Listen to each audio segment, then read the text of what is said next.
So earlier that day, we agreed to have my children come up.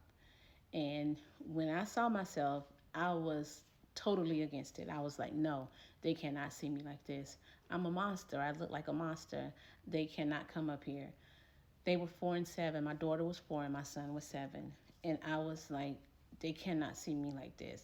I looked like a monster, y'all. Do you hear what I say?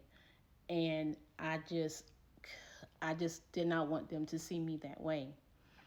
But it had already been planned and they were looking forward to it because, of course, I'm in the hospital and their dad is in the hospital. And my sister did tell them,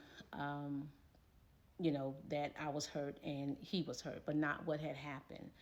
So they came up, and right away, my daughter was like, no, I'm not having any of this. Like, this is not going to happen. And she would not come to me. She stood back and she just would not come uh, to me. And I wanted to hug her so bad, and I needed to hug her so bad, but I understood. I couldn't barely open up my mouth, and it just was not regulating with her. This was not mommy, wasn't mommy love and all of that.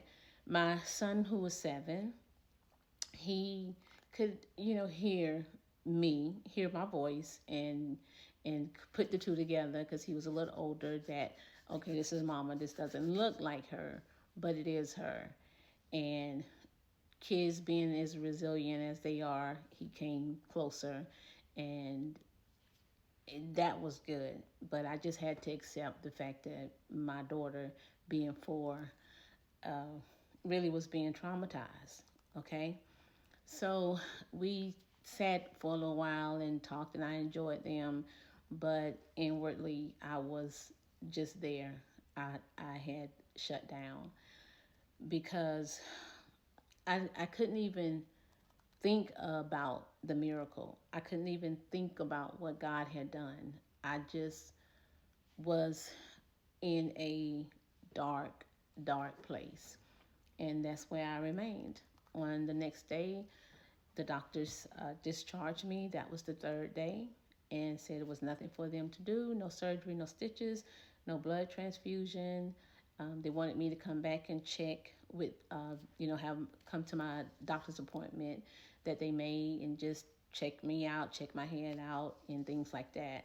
So we did set an appointment. I left, but let me tell you what. When I got ready to leave, I remember my girlfriend had gave me a pink robe, and I had it on, and we went to the window where you check out for discharge. And as we were going down the hall, I literally pulled the robe up and I tucked my head in because I was so disgusted with myself, the way I looked. I was so ashamed, and I carried that. I carried it, and I was so ashamed, and I just felt so ugly and hurt and broken. And I just put my head in my robe. And my girlfriend, who was outside when I got shot, she tapped me on the shoulder and she said, "This is the first day of the rest of your life." And I sat quietly, but I said to myself, what life could she possibly be talking about? I couldn't go back to my home. I ended up losing my job. I didn't have the use of my arm. My marriage was over. And here I am with 6 bullet holes in my body.